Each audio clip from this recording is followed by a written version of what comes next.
भाई सबसे ज़्यादा जो मैं मिस करता हूँ ना, बचपन में ही होता था, बस खाना है खाना है खाना है, रोज़ सहरी से पहले पेट भर जाना है। जी जी जी, मुझे आई थी ये इसी रमज़ान में टीवी वन की जो है तरफ से आई थी मुझे Ramzan transmission as a hosting के लिए। तो मेरी सिर्फ डाइट ये है कि मैं 2 खजूरें खाता हूँ सही। और 1 गिलास दूध का पीता हूँ। ये बस? मेरी इफ्तारी है। दैट्स इट, बस यही। जी, जो मैंने ख्वाब सोचे थे, जो मैंने ख्वाहिशात थी, वो सब पूरी हो गई। मैंने ज़िंदगी में वो सब चीज़ें पूरी करी। मैं एक दफ़ा मैंने घर पे कदम रख दिया, उसके बाद मुझे दुनिया की कोई भी बड़ी ऑफ़र आ जाए कि यार यहाँ है ये मैं उनको मना कर देता हूँ, नहीं यार। तो ये बायोपिक तो नहीं है, ये एक फ़िल्म ही है। हाँ। तो शाहिद भाई भी इस फ़िल्म में थे, उन्होंने गेस्ट अपीयरेंस की थी और मेरे लिए बड़ी खुशी की बात थी कि हमने स्क्रीन शेयर की थी। मैंने कहा यार कल लड़का ही बनना है, कोई मसला नहीं है, मैं लड़की की शूट जब लंच होगा फ़ौरन जाके मिल के आ जाऊँगा। बिल्कुल ठीक डिफेंस है। में शूट थी, उनका घर डिफेंस के पास ही था। हेलो, अस्सलाम वालेकुम। हेलो, वालेकुम अस्सलाम। कैसे हैं नुमान आप? अल्लाह का शुक्र, आप सुना। मैं बिल्कुल ठीक हूँ। सबसे पहले तो रमज़ान मुबारक। आपको भी रमज़ान की बहुत बहुत मुबारकबाद। खैर मुबारक। हम सोच रहे थे क्यों ना आज की इफ्तारी हम आपके साथ करें। बताएं आपके स्केड्यूल में से थोड़ा सा टाइम मिल सकता है? जी जी ज़रूर, बिल्कुल। बेहतरीन हो गया। अच्छा, इफ्तारी हमारी तरफ से होगी। सॉरी, क्या कहा? आवाज़ कट गई थी। बेहतरीन हो गया, मैं कह रही थी इफ्तारी हमारी तरफ से होगी। अरे चलें, ठीक हो गया। ठीक है डन हो जी, गया। फिर आपसे होती है मुलाकात आज। इंशाल्लाह इंशाल्लाह। ओके जी, खुदा हाफिज। जी, तो मुझे इफ्तारी के लिए ज़रा गर्मा गर्म आलू समोसे दे दीजिएगा, साथ में काइंडली मुझे ये चिकन रोस्ट दे दें, शामी कबाब कर दीजिएगा और हाँ, मिनी पिज्ज़ाज ना भूलिएगा।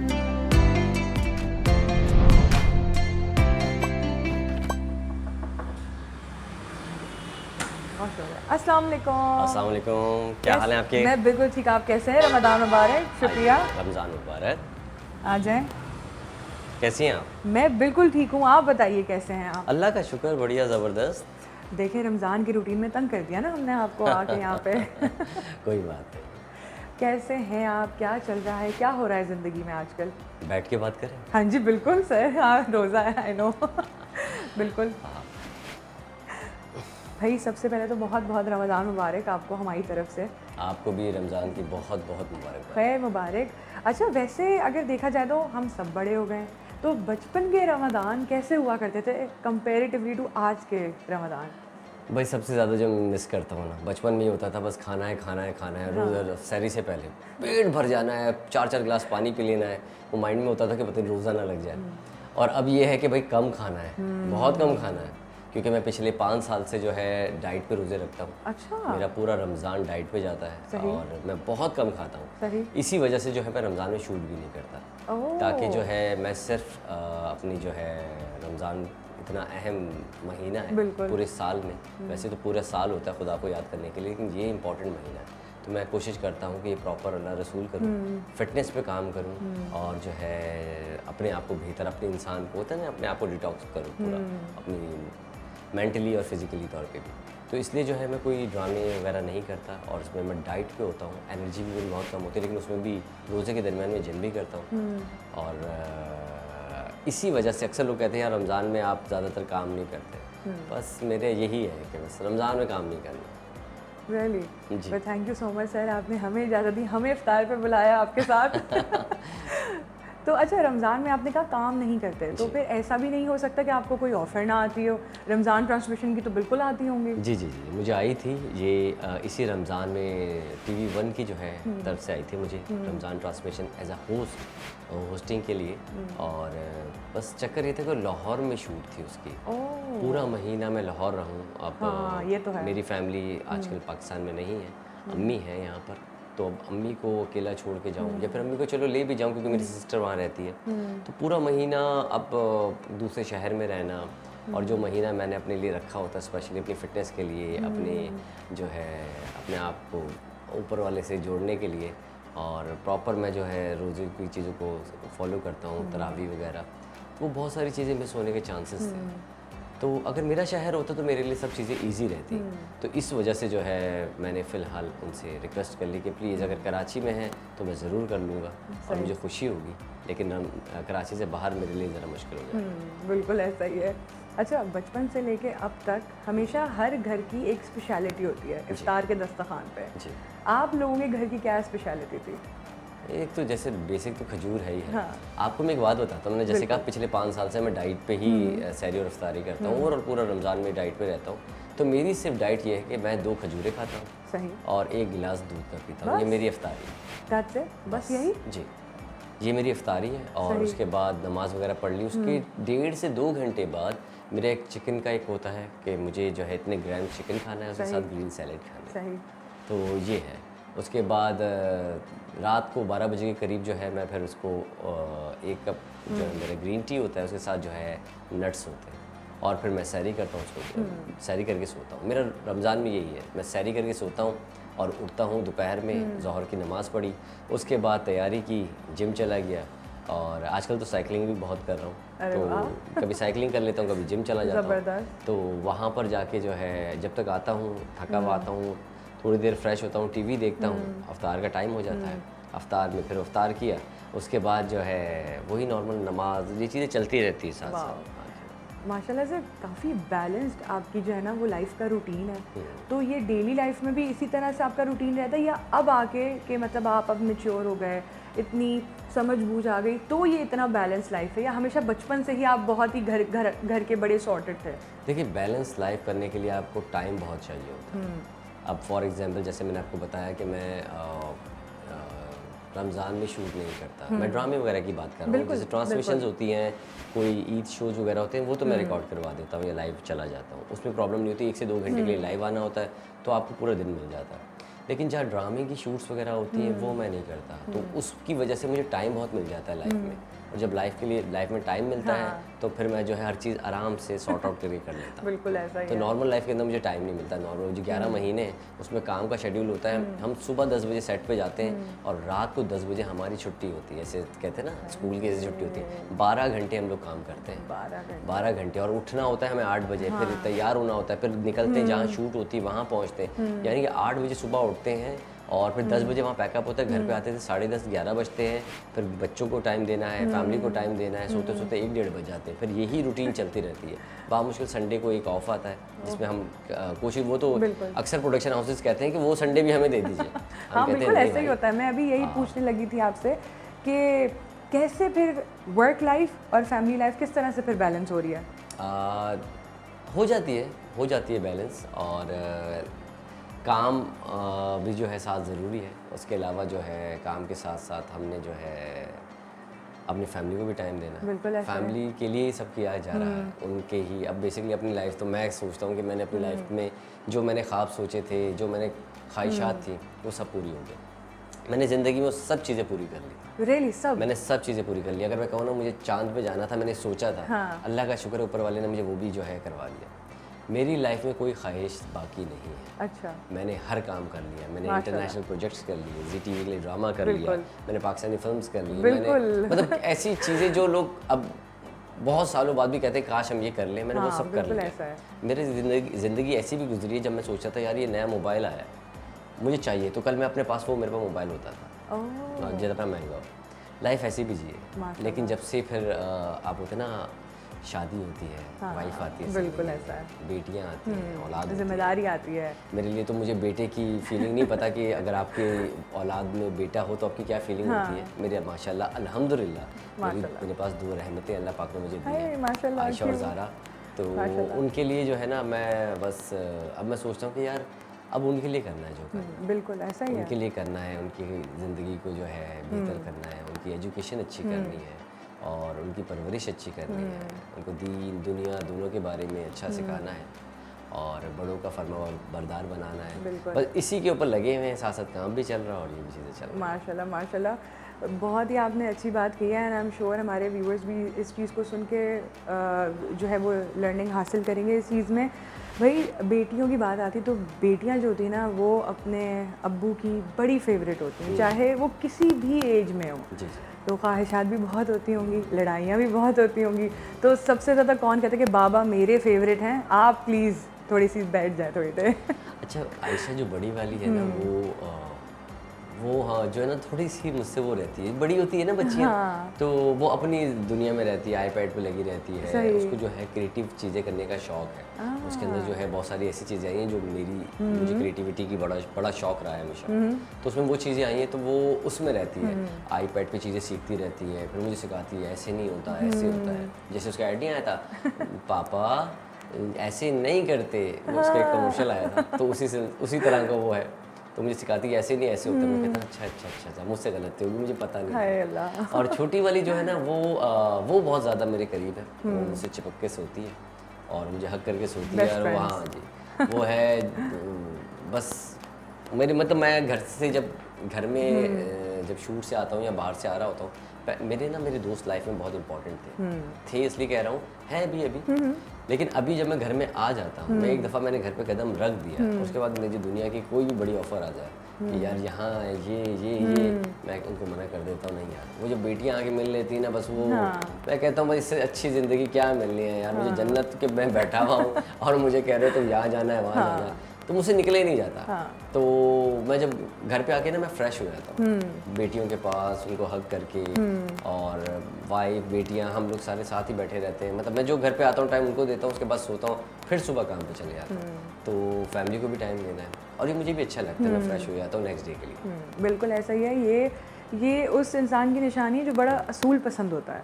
आप हैं? जी मैं हूँ और मैं बहुत मेरे अब ये अच्छाई कह लें बुराई कह लें, आजकल के दौर में बुराई कहा जाती है। मैं टाइम पंक्चुअलिटी वाला इंसान हूँ। मुझे जो टाइम का बोला गया है मैं उससे डॉट 5 मिनट पहले कोशिश करता हूँ शूट पे मौजूद हूँ। अच्छा। मैं कमिटमेंट का बहुत पक्का हूँ क्योंकि हमारा काम ऐसा अगर कोई डेट दे दी है बिल्कुल, तो उस डेट में मैं आखिरी वक्त में बहाना नहीं कर सकता कि यार चचा के मामा की लड़की की शादी आ गई, क्योंकि बहुत सारे उनके पैसे लगे हैं प्रोडक्शन वालों को, बहुत सारे आर्टिस्ट लाइन अप हुए, तो हमें कमिटमेंट का बड़ा ख्याल करना पड़ता है। तो मैं रियल लाइफ में भी ऐसा हूँ, अगर मेरे दोस्त को मैंने टाइम दिया ना कि भाई तुम लोगों ने इतने बजे पहुँचना है, अगर वो जैसी सुई आती है उसमें 12 पे टंग, मैं उसको फौरन कॉल, कहाँ हूँ भाई, नहीं वो 10 मिनट लग जाएंगे, मैंने 10 मिनट लेट हो गया, कौन से ट्रैफिक में है। हाँ, तो मैं जो दोस्त समझते हैं मेरे अंदर एक टाइम पंक्चुअलिटी का बहुत वो है और कमिटमेंट का बहुत पक्का हूँ मैं, और मुझे झूठ पसंद नहीं। मैं कहता हूँ कि ज़िंदगी में इंसान से जितनी बड़ी गलती हो, इंसान गलतियों का पुतला है, गलतियाँ होती हैं।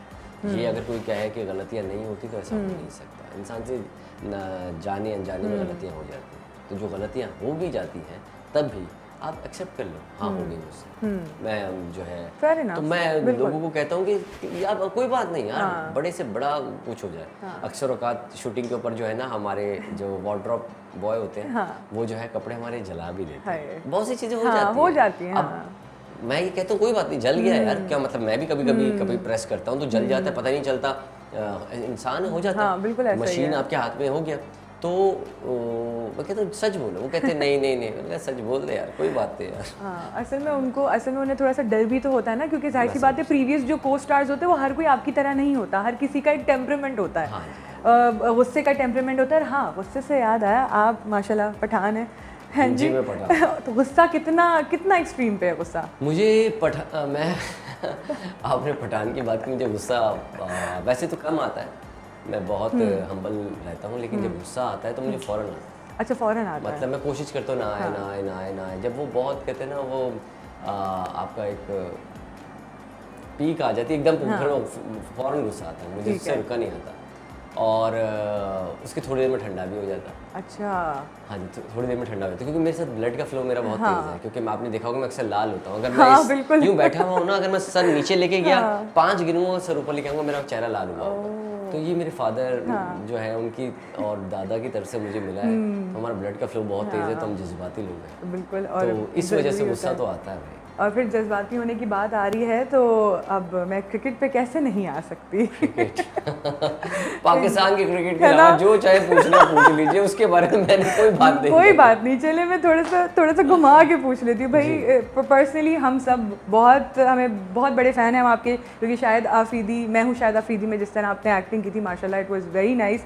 वो एक्सपीरियंस कैसा था, क्योंकि बीइंग अ पाकिस्तानी एक्टर आपने इतना बड़ा रोल प्ले किया, मतलब इतने बड़े क्रिकेटर का आपने बायोपिक की, कैसा लगा, मज़ा आया था? मज़ा तो बहुत आया था। अजय, और मैं ये कहूँगा कि एक सबसे पहले हुमायूं सईद हमारे बीच में, हमारी कॉलेज भी आती रहती है, लाइव शोज़ में ऐसे ही होता है।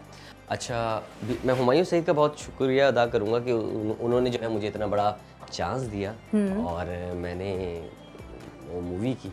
उसके बाद शाहिद भाई ने भरोसा किया।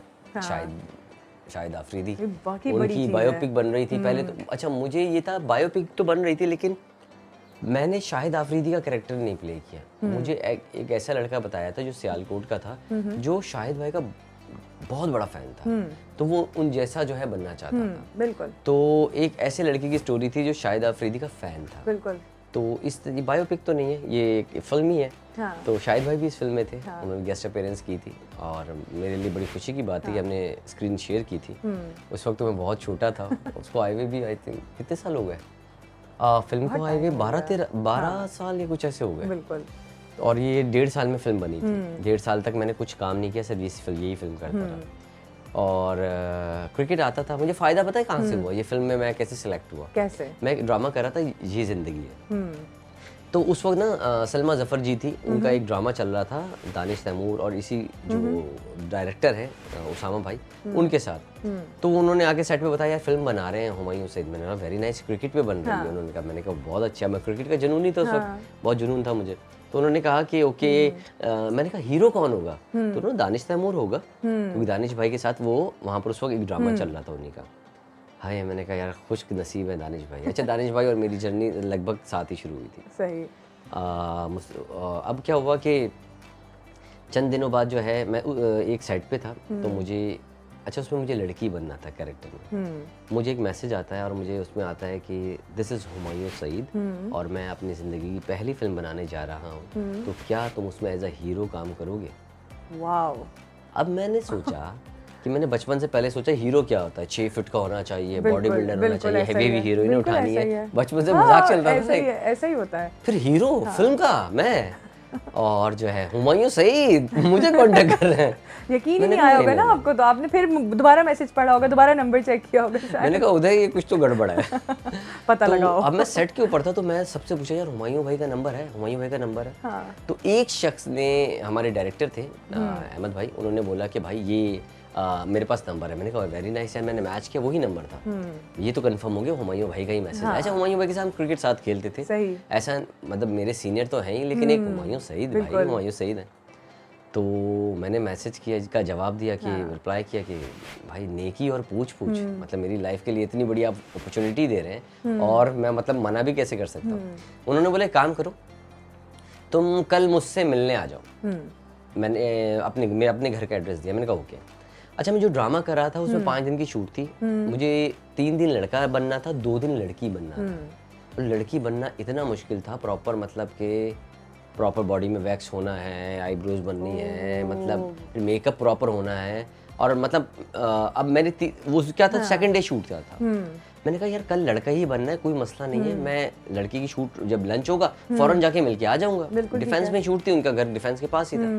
मैंने कहा वेरी नाइस। जैसे ही लंच ब्रेक होने लगा, मैंने हुमायूं भाई को कॉल किया, हुमायूं भाई मैं आ जाऊँ? अब हमारे लिए तो अपॉर्चुनिटी इतनी बड़ी थी। हुमायूं भाई ने बोला यार प्रॉब्लम ये कि मैं एक जो है मेरी मीटिंग आ गई, हम टीवी की उनकी एक मीटिंग आ गई थी, मैं वहाँ जा रहा हूँ, तो कल का कर ले। अब मैंने कहा यार कल तो मुझे लड़की बनना है। अच्छा, लड़की का मतलब है मेकअप भी करना है, विग भी लगानी है, ड्रेसेस पहनने, बहुत मुश्किल काम है। अब अगर मैं बीच में रोकता हूँ, मेकअप उतारूँ, फिर जाऊँ, फिर वापस आऊँ, फिर मेकअप करूँ, शूट वालों को लॉस हो जाएगा। मैंने हुमायूं भाई से रिक्वेस्ट की कि हुमायूं भाई ये मेरे साथ चक्कर है, प्रॉब्लम हो जाएगा, उनको लॉस हो जाएगा शूटिंग वालों को, प्रोडक्शन वालों को। तो उन्होंने कहा कि अच्छा, उस वक्त लवली लफंग एक ड्रामे का नाम था, वो बहुत ज़बरदस्त प्ले था, वो मैंने ही कॉन्सेप्ट दिया था। अच्छा, तो वो उन्होंने मुझे बुलाया, उन्होंने कहा आ जाओ, मैं उनको लेट कर देता हूँ मीटिंग। मैं उनके घर पे गया, उन्होंने बोला यार मैं एक फ़िल्म बनाना चाहता हूँ, क्रिकेट पे, या हम बहुत आगे चले जाएंगे या बहुत पीछे रह जाएंगे। मैंने कहा भाई मैं करना चाहता हूँ मूवी। तो मेरे लिए खुशनसीबी की बात है। तो उन्होंने फिर डायरेक्टर से मिलवाया। डायरेक्टर से जब मिलने गया तो वो मैं आईब्रो वगैरह बना चुका था, क्योंकि लड़की का कैरेक्टर करना था। अच्छा, अब उनसे मिलने जा रहा हूँ तो मैंने क्या किया, वो नहीं होती हुडी, मैंने पूरी यहाँ तक पहन ली, छुपा लिया अपने आप को ना, कि नजर ना हो, सिर्फ चेहरा नजर आए छोटा सा। बड़ी मुश्किल है ये तो उन्होंने बोला अच्छा इधर इधर उतारो। तो मैंने जब उतारा तो उन्होंने, तुम आईब्रो बनाते हो? अब चंद हमारे एक्टर्स हैं ऐसे काम करते हैं, हमारे माशरे में भी बहुत लोग हैं। अच्छा, मैं रफ एंड टफ रहने वाला आदमी, मतलब कि मैं मेकअप कर लूँ तो मेकअप उतारना भी मुझे बड़ा होता है यार। मैं सिंपल जो है फेस वॉश से मेकअप उतर गया तो उतर गया, क्लिनजिंग वगैरह मुझे शौक नहीं है। मैंने फेशियली जो ज़िंदगी में 1-2 बार कराया है, मैंने कुछ नहीं कराया। तो मैंने बोला नहीं भाई वो शूटिंग कर रहा था। अच्छा, वो समझ गए, ओके। उन्होंने कहा ओके। उन्होंने मुझे पहले एक कमर्शियल की ऑफर दी डायरेक्टर ने, कि मैं तुम्हारे साथ काम करना चाहता हूँ, शाहिद भाई भी हैं, ताकि मैं तुम्हें जान लूँ। तो फिर हमने वो काम किया, तो उन्होंने फर्स्ट टाइम देखा। उसके बाद ये फिर मुझे मूवी जो क्या अपॉर्चुनिटी है, बहुत लंबी स्टोरी होती है, बहुत लंबी जर्नी होती है, बहुत उसमें खूबसूरत कहते हैं ना मौके होते हैं। तो ये हर चीज़ जो है मिलके जो है फिर आपका सपोर्ट करती है। नहीं, बाकी आप गए थे फिल्म की डायरेक्शन के लिए और देखने के लिए कि हाँ ठीक है मैं ऑडिशन देता हूँ फिल्म के लिए, वहाँ पे आपको कमर्शियल भी मिल गया।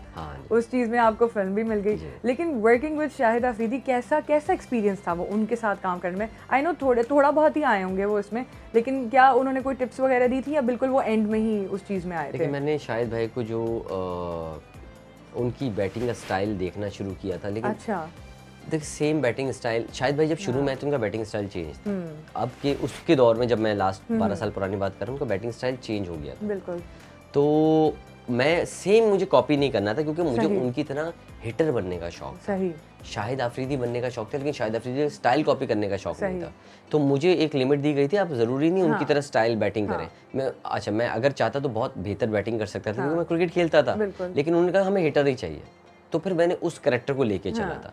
वो एक बंदा उनका फ़ैन था। शाहिद भाई से जब मुलाकात हुई, शाहिद भाई माशाल्लाह वैसे तो बहुत अच्छे हैं, एक्टिंग में थोड़े हल्के वो क्रिकेटर है। हाँ, ज़ाहिर है। तो एक्टिंग के अंदर तो अच्छा, उनके और मेरा जो सीन साथ हुआ था रमज़ान में हुआ था, और उसी दिन जो है ना हुमायूं भाई की बर्थडे भी थी, हुमायूं सईद की। तो हमने उनका सीन हुए, फिर मेरे शॉट्स हुए, और बड़ा अच्छा एक्सपीरियंस रहा था, बड़ा अच्छा। मुझे सबसे अच्छी चीज़ फिल्म के बाद पता क्या हुआ, मेरी लाइफ में ये चीज़ हो गई कि पाकिस्तान में सबसे पहले स्पोर्ट्स बेस्ड जो मूवी थी उसका मैं टाइटल कैरेक्टर प्ले कर रहा हूँ। सेकंड चीज़, जितने क्रिकेटर्स हैं वो मुझे बाय नेम पहचानने लग गए, जितने क्रिकेटर्स होती है। मैं इसके बाद गया था, ऑस्ट्रेलिया पाकिस्तान का मैच हो रहा था शारजा में, मैं VIP इंक्लूजन में बैठा हुआ था। तो वहाँ से जैसे मैच खत्म हुआ मैं जाने लगा तो मिसबाउल हक आ गया। मैं जाते हुए कहते नुमान इधर आओ, अपनी फैमिली बैठी हुई थी, मिसबाउल हक लेके गए कि ये जो मेरी फैमिली है तुम्हारी फ़ैन है। तो इस तरह के बहुत से अच्छे मूवमेंट आए। जो अली खान है जो डॉन फिल्म में भी थे, तो वो उन्होंने भी सेम ऐसा किया था। तो ये मेरी मतलब ऐसे बहुत सारे लोग हैं। मोहम्मद आमिर जो पाकिस्तानी फास्ट बॉलर हैं, वो मेरे शूट पे हम लोग मैच खेल रहे थे साथ, तो उन्होंने उस वक्त जिक्र किया यार तुमने बहुत अच्छा काम किया। इस तरह इतने बड़े बड़े सेलिब्रिटीज जिनको हम एडमायर करते हैं, लाइक करते हैं, तो वो लोग जब आपकी तारीफ करें तो बड़ा अच्छा लगता है। तो ये एक होता है जो हमें पैसे मिल रहे होते हैं उस काम के, एक होता है अवार्ड्स और एक होता है ये रिवॉर्ड्स जो कि आपको ज़िंदगी भर मिलते रहते हैं। आज भी मुझे लोग कहते हैं यार बंटी, आपने फिल्म का जिक्र कर लिया 12 साल पुरानी, बंटी आई लव यू का जिक्र हो जाता है, मतलब हम सोचते हैं यार उन्होंने कब किया था और आज भी उसकी इज्जत मिल रही है। तो यार अल्लाह का शुक्र है उस ऊपर वाले का। वाकई ऐसा ही है, क्योंकि आपको पता है उस ज़माने की चीज़ें, उस ज़माने में जिस तरह फिल्म्स बनती थी या उस वक्त जिस तरह ड्रामे बनते थे, जैसे आपने जवेरिया सऊद के साथ इतना प्यारा ड्रामा किया था जिसके इतने सारे एपिसोड्स थे, तो यकीन करें कि लोगों को होता था कि बस ये ख़त्म ना हो, ये ड्रामा किसी भी तरह ख़त्म ना हो। आज हम देखते हैं तो वो वैसा ड्रामा नहीं बनता, लेकिन ऐसा नहीं है। आपका जो मोहब्बत और महंगाई है, वो जो ड्रामा है सर, आपने क्या कमाल किया उसमें आप पूरी आवाम जो है वो आपकी इतनी दीवानी कैसे, मतलब आप मुझे बताएं उसका एक्सपीरियंस कैसा रहा? थैंक यू सो मच, बहुत बहुत शुक्रिया। आप देखें किस्मत ऐसी होती है, ये ज़िंदगी एक ड्रामा था, वो था JJ's प्रोडक्शन का, जवेरिया पी सऊद भाई का।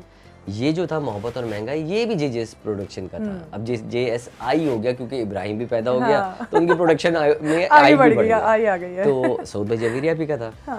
अच्छा, मैंने उनके साथ बहुत अरसे बाद काम किया, जवेरिया पी सऊद भाई के साथ बहुत अरसे बाद काम किया, और मेरा ग्रीन के लिए पहला एक प्रोजेक्ट था। मुझे 2 कैरेक्टर बताए गए, एक था जिसमें जो अकील ने किया था वो उसमें फिल्म हीरो रहना है, और एक में ये वाला। मैंने कहा कि ये वाला कैरेक्टर करना है क्योंकि इसमें एक्टिंग मार्जिन ज़्यादा है। उसमें हीरो बन के सीधे सीधे खड़े रहो, मैं ऐसा नहीं चाहता, मैं चाहता हूँ मुझे कुछ करने को मिले। उसमें 3 मुझे जो है वैरायटी मिली। एक में ये था कि भाई वो ऐसे फैमिली बहनें और भाई जिनके वालिदैन शुरू में ही डेथ हो गई थी, तो उनको जो समझ में आया पैसा कमाने के लिए उन्होंने किया। वो दिल के बुरे नहीं थे, लेकिन वो चकमा देते थे, रोड पे बैठ जाते थे, लोगों को ठगते थे, पैसा कमाते थे, ऐसी चीज़ें थी, लेकिन किसी को नुकसान नहीं पहुंचाते थे। उसके बाद एक लड़की जो है मोहब्बत हो गई तो उससे शादी की, तो थोड़ा सा वो मैच्योर बना। फिर तीसरा जब वाकई उससे बहुत प्यार करने लग गया, उसकी एक्टिंग ग्रेजुअली जो है ना मैच्योर बनानी थी, स्टेप बाय स्टेप। जो शुरू में उस कैरेक्टर का नाम पप्पू है, सही। तो जो शुरू में जो है था वो एंड में नहीं होना चाहिए, काफ़ी हद तक चेंज होना चाहिए, डिफरेंस दिखना चाहिए। तो जो पहला एपिसोड देखेगा और जो आखिरी एपिसोड देखेगा, बहुत फ़र्क आएगा। मतलब लुक्स में भी फ़र्क आएगा। कोई ये नहीं कह सकता कि यार ये वाकई ग्रूम हुआ है, मतलब ग्रूम दिखाएंगे प्रॉपर। मैंने कोशिश की उसके अंदर। सबसे पहले तो मैं शुक्रिया अदा करूंगा अपने चैनल का, जिसने मुझे इतनी इज्जत बख्शी थी, ग्रीन एंटरटेनमेंट का, और मुझे अपने साथ काम करने का मौका दिया, पहली बार मौका दिया। उसके बाद JJSI सऊद भाई जवेरी आपी का, जिन्होंने मुझ पर एतबार किया और मुझे कास्ट किया, और मेरे डायरेक्टर अयान हुसैन, उनका भी बहुत शुक्रिया। और मैंने कोशिश की है कि उसमें जो है जितनी बेहतरी जो है दे सकूं, परफॉर्मेंस दे सकूं, क्योंकि बहुत अरसे बाद एक कॉम्बो बन रहा था। ग्रीन के साथ कभी काम नहीं किया हुआ था, सऊद भाई जवेरी आप ही के साथ में बहुत सालों बाद काम कर रहा था, और मैं कुछ करना भी ऐसा चाह रहा था कि ऐसी चीज़ जो कि मैंने बहुत अरसे से ना की। 3 कोशिश किया और अल्लाह ने इज़्ज़त दी, और उस पर मुझे अवार्ड भी मिला, अल्लाह के हुक्म से। मैं बहुत खुश हूँ। बिल्कुल ऐसे है। कांग्रेचुलेशंस भाई, आप अवार्ड थे। Thank you so much. तो जब एक्टर्स एक्ट्रेसेस की बात हो रही है, तो आप मुझे बताएं कि सबसे बेस्ट को स्टार अभी तक का आपका कौन सा रहा है आपके साथ? जी, बेस्ट को। तो भाई नो डाउट सबा कमर। रियली? यस। वाह, बहुत Bunty, I love you. Versatile है वो तो। बहुत कमाल है। बहुत अच्छा, बहुत अच्छी, मतलब कहूँ ना, बहुत अच्छी लड़की भी है, दिल की भी बहुत अच्छी है, तो मुझे इसलिए बहुत पसंद है। हेल्प वगैरह करती थी वो आपको स्क्रिप्ट में, हम लोग तो याद करने में? हमारे पास खलीलुर रहमान साहब का स्क्रिप्ट था, 8 पेजेस का एक सीन होता था, 8 पेजेस। अब आप सोचिए 8 पेजेस आपको याद करने, और तो अब हम जो है फिर अच्छा, मैं इतना सीनियर नहीं था उस वक्त ना, मेरी मूवी आ गई थी, ठीक है, लेकिन सबा कमर सीनियर थी हमारी, तो वो मुझे बुलाती थी। भाई मैं दूसरे रूम में बैठता था, हमारे रूम थे ना बैठने के लिए, क्योंकि पूरे दिन 12 घंटे शूट करनी है, तो सबा कमर मुझे जो है बुलाती थी कि भाई आओ ना, वो लाइंस करते हैं, प्रैक्टिस करते हैं। तो हम साथ बैठ के जो है एक दूसरे से लाइंस करते थे, ताकि जो है हमारी केमिस्ट्री स्क्रीन पे अच्छी दिखे, और कहाँ पॉजेज लेने, यहाँ पर क्या करना है, तो वो भी मुझे गाइड करती रहती थी। मैं भी कभी बोलता था कि ये चीज़ कर लेते हैं। तो इस तरह जो ये सुपरहिट ड्रामा गया था, उसके पीछे बड़ी मेहनत थी। नहीं, ऑफ कोर्स हर ड्रामे के पीछे मेहनत होती है, बस कभी कभार ये होता है कि, और मेरी बैड लक कि मैंने अब तक उनके साथ दोबारा काम नहीं किया। सर आपको करना चाहिए। इंशाल्लाह ज़रूर करूँगा। सबा जी बहुत कम काम करती है, वैसे सबा बहुत कम काम करती है। बिल्कुल ऐसा ही है। तो इसी के साथ मुझे बता दें, सबसे मुश्किल तरीन को स्टार कौन था? मुश्किल तरीन, मुश्किल तरीन तो नहीं बोलूँगा, अलीज़े शाह मैं एक तरफ से बोल सकता हूँ। डेट्स का प्रॉब्लम है, अलीज़े शाह का डेट्स का प्रॉब्लम है, जिसकी वजह से मेरी और आर्टिस्टों की डेट्स बहुत हो जाती है। मे बी मैं ये नहीं कहूँगा कि उस बेचारी का ही कसूर होगा, प्रोडक्शन के भी कसूर होता है कि वो डेट्स लेते हैं, ज़ाया कर देते हैं, और बाद में कसूरवार एक एक्टर को बना देते हैं। एक्टर एक टाइम कहता है कि इतने अरसे तक शूट कर लो, उसके बाद दूसरी कमिटमेंट की होती है, अब वो उससे भी आगे ले जाते हैं, तो आर्टिस्ट को बाल चेंज करने पड़ते हैं, कटिंग चेंज करनी पड़ती है, कलर्स चेंज करने पड़ते हैं, बहुत सारी चीज़ें होती हैं। तो प्रोडक्शन का भी अक्सर औकात कसूर होता है, जो एक्टर पे जो है आ जाता है कि एक्टर हो रहा है। लेकिन बस थोड़ा सा हार्ड टाइम रहा कि हमारा एक प्रोजेक्ट बहुत लंबा हो गया। अभी हाल में मैंने किया है, वो ऑन एयर होने वाला है। अरे वाह, जबरदस्त। बरकत सिद्दीकी का जो है प्रोजेक्ट है। Very nice. अच्छा भाई, सबसे ज़्यादा नखरे वाला को स्टार कौन सा था? नखरे वाला? खाऊंगा नहीं, मुझे ये चाहिए, प्लीज़ आप ये कर लें, इस तरह से ना?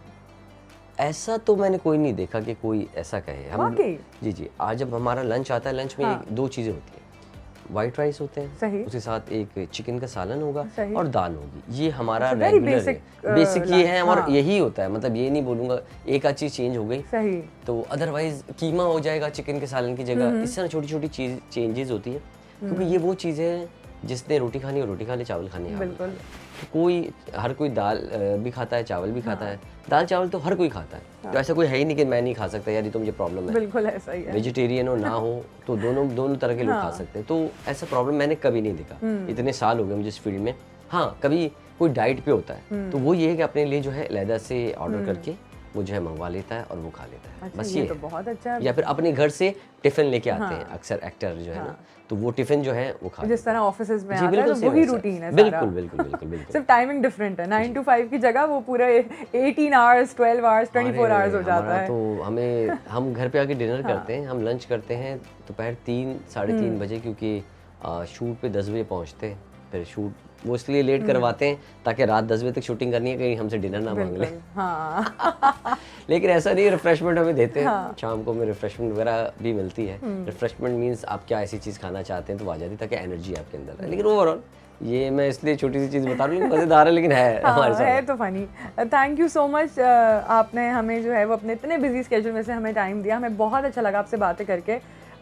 मैं तो हूँ बात होनी, तो मेरा तो बिल्कुल दिल नहीं था कि ये ऑफ जाए, क्योंकि आप इतने मज़े की बातें हमें बताए थे। लेकिन इंशाल्लाह फिर आपसे ज़रूर एक और बार होती है मुलाकात। टिल देन रमज़ान मुबारक अगेन। और आप कोई व्यूअर्स को मैसेज देना चाहेंगे?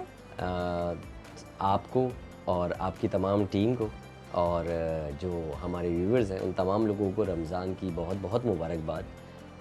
काफ़ी रोज़े गुजर चुके हैं, आगे जो है और भी रोज़े आने हैं। बहुत सारी दुआएं आप लोगों ने मांग ली होंगी, बहुत सारी मांगनी बाकी होंगी। सोच रहे होंगे यार मैंने ये भी मांगना है, ये भी मांगना है। और ये महीना बड़ा जो है ख़ास है, ख़ास व ख़ास है। इस महीने में जो आपकी दिल की ख्वाहिशात हैं, ज़रूरियात हैं, जो आप सोचते हैं कि यार ये काश हो जाए तो मेरे लिए बेहतर है, तो अक्सर चीज़ें, कोई चीज़ आप कहते हैं ना ये चीज़ मुझे मिल जाए, वो आपकी लाइफ में आपके लिए बेहतर नहीं होती, तो अल्लाह पाक दे नहीं रहा होता। हम कहते हैं ना ये चीज़ मिल क्यों नहीं रही, दुआ तो मांग रहे हैं। जैसे हम दुआएं मांगते हैं पाकिस्तान जीत जाए, जीता नहीं। इसी तरह बहुत सारी चीज़ें लाइफ में होती हैं, तो दुआ ये मांगिए कि या अल्लाह मुझे ये चीज़ पसंद है, अगर ये चीज़ मेरे लिए सही नहीं भी है तो इसको सही कर दे और ये चीज़ मुझे मिल जाए। ये दुआ से अल्लाह पाक जो है उस चीज़ के अंदर आपके लिए बरकत भी डाल देगा और वो चीज़ आपको दे भी देगा। वालिदैन के जो है बहुत फर्माबरदार रहिए, क्योंकि वालिदैन दुनिया में हर रिश्ता बन जाता है, वालिदैन नहीं बनते। तो वालिदैन की रिस्पेक्ट कीजिए, इज़्ज़त कीजिए, ऊंची आवाज़ में बात ना कीजिए। और इस महीने में मेरे लिए और मेरी फैमिली के लिए दुआ ज़रूर कीजिएगा। थैंक यू, बहुत शुक्रिया। खुदा हाफ़िज़। खुदा हाफ़िज़।